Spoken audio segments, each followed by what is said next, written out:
Assalamualaikum warahmatullahi wabarakatuh. In this video, we will explain about assessing grammar and vocabulary. Before we start, let me introduce our group. We are from group 8, and the member of group 8 there is Shabrina Nurhani, Pratiwi Puspetasari, Salsabila Ulfa, Fadia Masfira, and Oktavia Elfani. Okay, the first material that is understanding form focus assessment.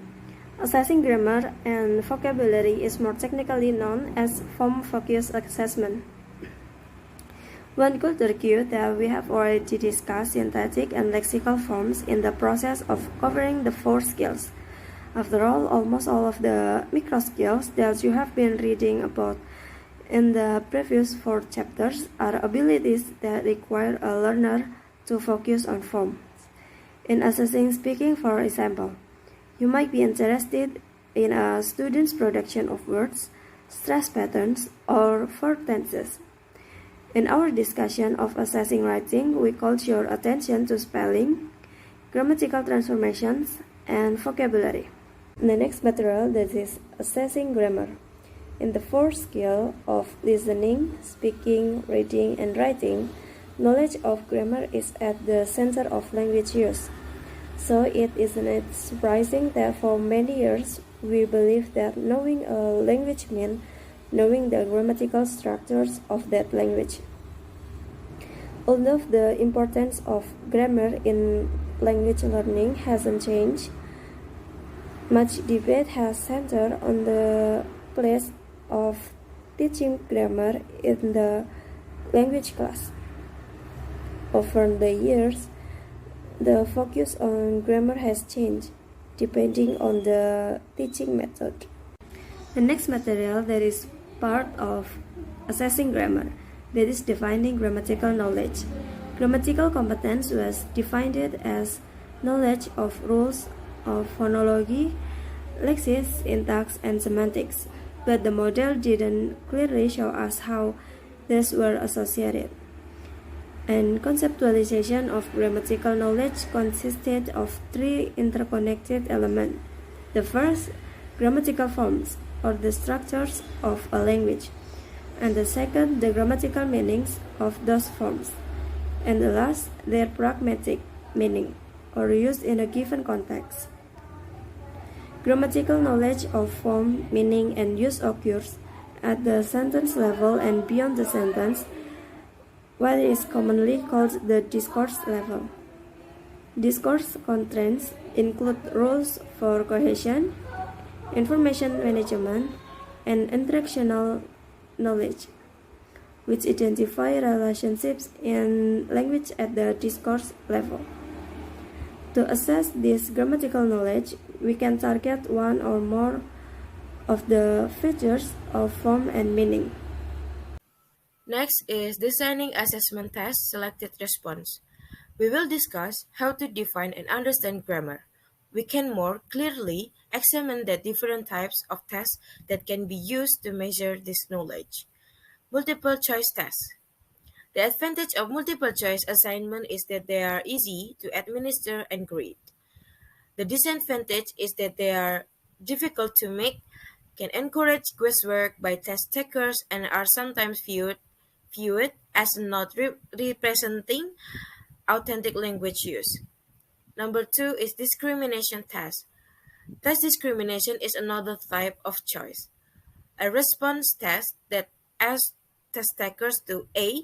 Pay attention to input which can be language or non-language, and B. Respond in the form of a choice between or between contrasts or opposites, such as true or false, or equal different.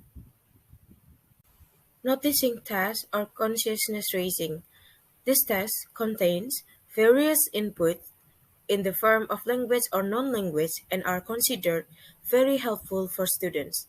In this type of test, test takers are asked to indicate, underline, or circle that they have identified a particular feature in language sample. Next is designing assessment task limited production. In a limited production, the input in the item is a language or non-language information. As with the selected response task, the input can be a single sentence or longer discourse. First is gap filling task. With gap filling task, the language is present in the form of a sentence, dialogue, or passage in which a number of words are deleted. The deletions are made to test one or more areas of grammatical knowledge, such as vocabulary knowledge and grammatical ability. Test taker must choose the appropriate response for the deletion or gap based on the context in which the language is present.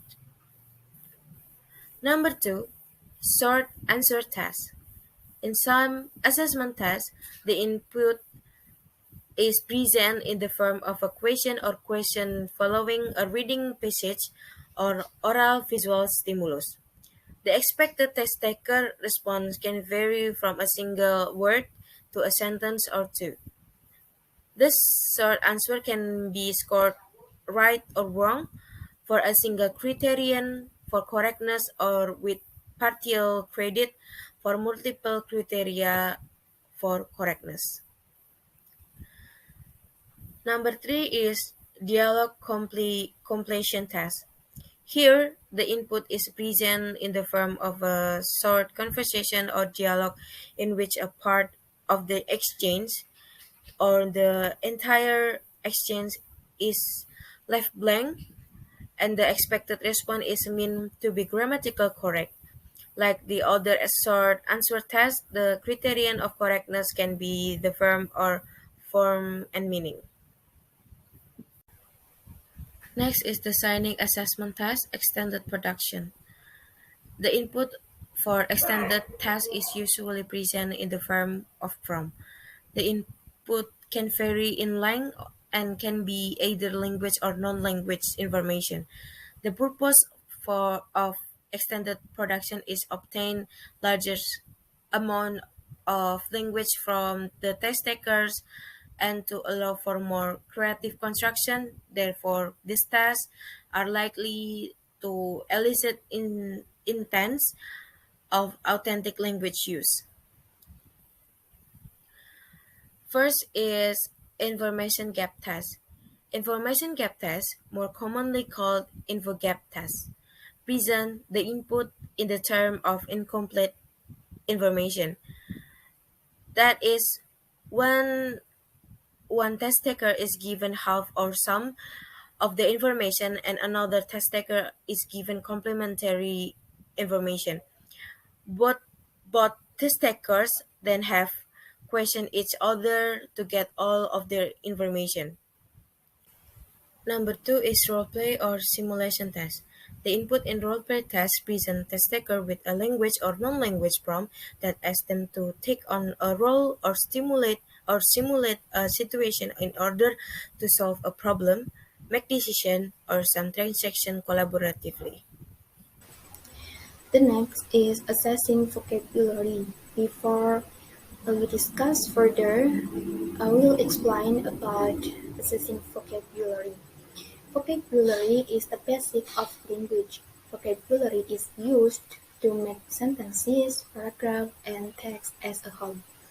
For second language learner, learning vocabulary is a long process and requires more effort, while for native speakers, they don't need a long time to learn it. The reason is because native speakers have acquired and learned vocabulary from childhood and then continue to discover new concepts.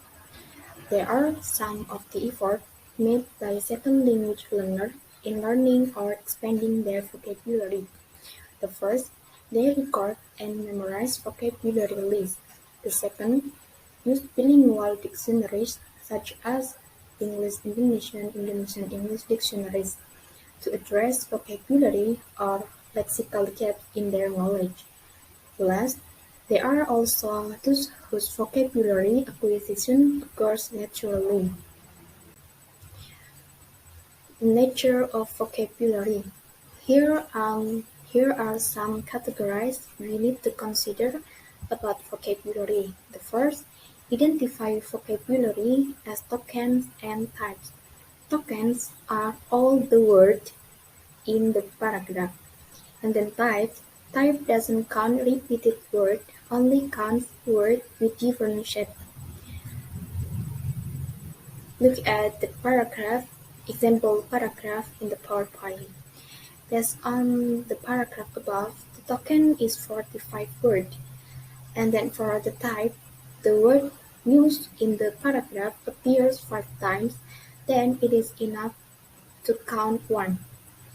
Likewise with the word fake in the paragraph that appears twice only counted 1. The second is the difference between function word and content word. Function word such as preposition, article, and conjunction. Function word is part of grammar. And then content words such as noun, adjective, verb, and adverb. Function words in sentences show association between content words in sentences. So, in the vocabulary test, the focus is on content words. The third, some vocabulary tests may focus on larger lexical items such as phrasal verbs, compound nouns, or idioms that have meaning only as a whole. Lexical phrases or prefabricated languages, according to Nettinger and Carrico, are groups of words that have a grammatical structure but operate as a unit and have a specific function in communication. The authors identify 4 types of lexical phrases. The first, the polyword. The polyword are short fixed phrases that perform various functions, such as qualifying, marking fluency, and marking disagreement. For the example, mostly, that's how it is, and wait a minute. The second, institutionalist expressions are longer utterances that have a fixed form, such as proverb and social interaction formulas. For the example, the pot calls the kettle black. Nice to meet you, how are you, and see you later. The third, phrasal constraints are medium-sized phrases that have a basic structure, with one or two slots that can be filled by various words or phrases. For the example, you are absolutely, scientifically, and as far as I can tell, or can tell, or are aware. The fourth, or the last, sentence builders. Sentence builders are phrases that provide a framework for complete sentences with one or two slots in which whole ideas can be expressed. For example, it reminds me of it. On the other hand, it's and not only it, but also it. In vocabulary testing, this larger lexical item receive less attention than single word. The reason is that traditional vocabulary tests are easier to use. Single words are also easier to identify and to grade, whereas larger lexical phrases have many variations, such as grammatical forms that have a special function in spoken and written discourse. The next are more open and therefore difficult to identify and evaluate. However, larger lexical items can be used in vocabulary testing, especially when they are part of an embedded, comprehensive, and context-dependent vocabulary measure. Defining lexical knowledge. Richards outlines a series of assumptions about vocabulary skills which develop from linguistic theory. First, native speakers of the language continue to develop as adults, while the syntax only develops slightly. 2. Knowing the meaning of a word. 3. Knowing the use of a word. 4. Knows the syntactic behavior associated with the word. 5. Knowing the formation of a word. 6. Words require a network of related words. 7. Knowing the meaning of a word. And 8. Knowing a word means knowing the many different meanings associated with the word. Other researchers take into account both explicit knowledge of vocabulary and the more implicit ability to put vocabulary knowledge to use in a specific context. Three components make up Capel's definition of vocabulary ability. The first, the context of the use of vocabulary. Two, vocabulary knowledge and fundamental process.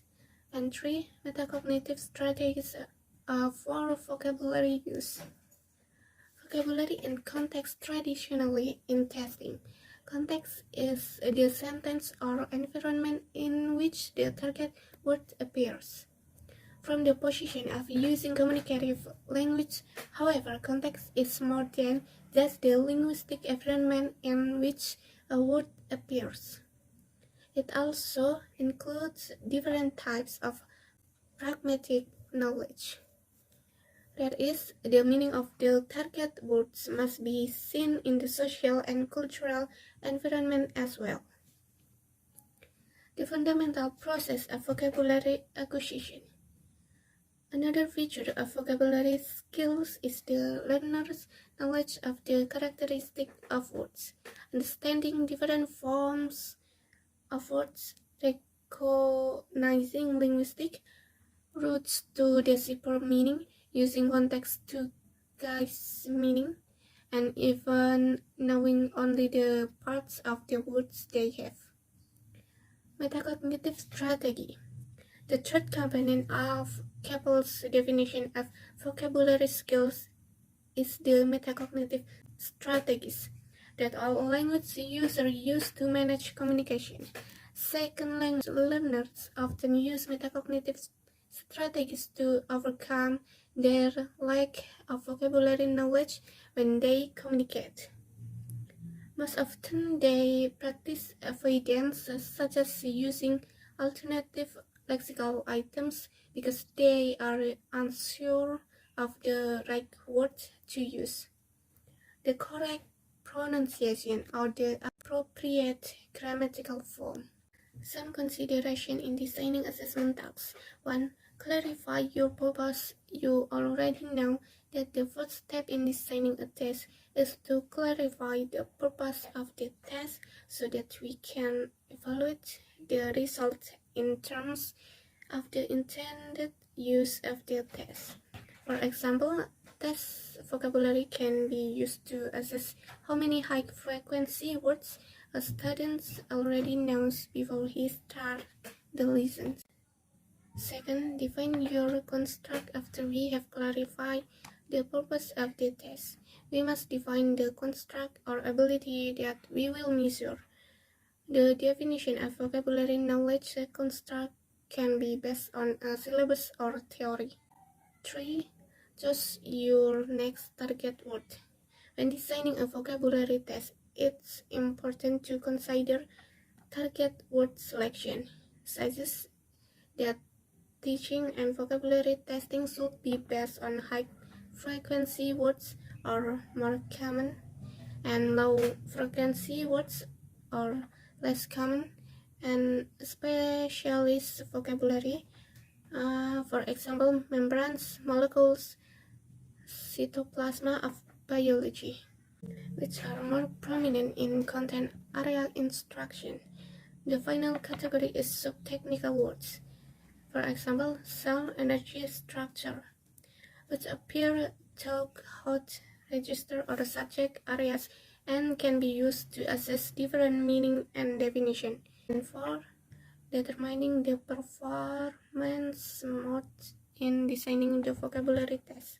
We must remember two important features: deceptive and productive vocabulary, the distinction of which was present earlier in our discussion of defining ability vocabulary. We can receive and produce vocabulary in two directions. One of them is the recognition or understanding. The next is designing assessment tasks, receptive vocabulary. Teachers design vocabulary to assess progress in vocabulary learning and give learners feedback to encourage vocabulary learning. Many vocabulary texts are limited to a single sentence. First, it is important to determine what role the context plays in the text item. Second, the learner must recognize the word based on the context. The first, vocabulary in a one-sentence context in high-frequency word. In this example, the text taker must be able to show understanding of the underlined adjective in the sentence. The options are all attributes of a person, and therefore knowledge of the meaning of the word itself is needed to choose the correct response. The word in the text is independent, means not relying. And the next is vocabulary in one sentence context in low-frequency word. In the case of low-frequency word, even a limited context can provide information that enables the text taker to recognize and infer the meaning of the lexical item. Items need to contain some amount of contextual information for the text taker to choose the correct response. Although all the above response could be substituted for the underlined word, the information about the accident being fatal implies the more serious state of being dangerous. The next is another type of receptive vocabulary assessment, the well-known and widely used matching exercise. Next is another type of receptive vocabulary assessment text is the well-known and widely used matching exercise. For example, the word apathy matched with number 5 to be insensitive to emotion or passionate feeling. The next is one of the way to measure the learner's vocabulary is using word association. The procedure involves the presenting the target word as a stimulus to test takers and asking them to say the first word that comes to mind. In both cases, the test taker is expected to choose the word that is associated with the target word. In the first example, although the word edit can collocate with words such as film or text, the meaning of edit is revise. Likewise, the word team can be used as in a team of scientists or a sport team, but the meaning of team is found in the word group. And next, designing assessment types, productive vocabulary. The next is designing assessment types, productive vocabulary. In the same way that context plays an important role in productive tasks, which involve recall and use, are also better performed within context or situation. In the type of text below, the learner must complete a sentence where the target vocabulary is delayed, so that the learner must understand the text to fill the missing word. In the last item above, the information provided in the sentence context help the text taker to understand that the water in the river has spread beyond its banks, which that means flood. And in this selective selection clause or gap fill test, the text taker must be able to identify not only the meaning but also the form of the lexical item that is needed to fill in the blank. This is an example of text with the blank word and below the original word. Those are all material for assessing grammar and vocabulary from Group A. Thank you for your attention. Wassalamualaikum warahmatullahi wabarakatuh.